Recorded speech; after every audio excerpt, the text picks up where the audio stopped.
जे विशेषतः महायुतीचं सरकार आहे, या सरकारने अनेक महत्त्वाचे विक्रम या ठिकाणी केलेले आहेत।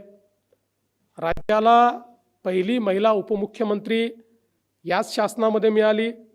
राज्याच्या पहिल्या मुख्य सचिव, महिला मुख्य सचिव याच शासनाच्या काळात झाल्या। राज्याच्या पहिला पोलीस महासंचालक त्या तर आपल्या मंचावरच आहेत, ते या शासनाच्या काळात झाल्या। राज्याच्या पहिल्या महिला वनसंरक्षक, प्रधान वनसंरक्षक या देखील या शासनाच्या काळामध्ये झाल्या। आणि मुख्यमंत्री कार्यालयाच्या प्रधान सचिव याही महिला याच कालावधीमध्ये झाल्या।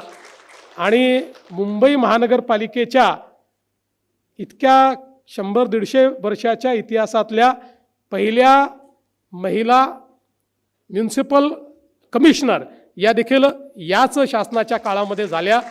त्यामुळे आणि माझा तर अनुभव असा आहे की महिला अधिकाऱ्यांवर जबाबदारी टाकली तर ती निश्चितपणे पूर्ण होते। आणि म्हणून तुम्ही बघा, माझ्याकडे जी खाती असतात त्याच्यात बहुतांश खात्यांमध्ये मी महिला अधिकारीच घेतो। आता माझ्याकडे गृह खातं आहे, गृह सचिव महिला आहेत। माझ्याकडे सामान्य प्रशासन आहे, त्याच्या सचिव प्रधान सचिव महिला आहेत।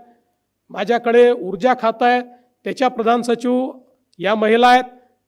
त्यामुळे मला असं वाटतं की खऱ्या अर्थानं माझा हा अनुभव आहे की अतिशय चांगल्या पद्धतीनं, कारण महिलांमध्ये उपजतच मल्टीटास्किंग हे तयार झालेलं असतं।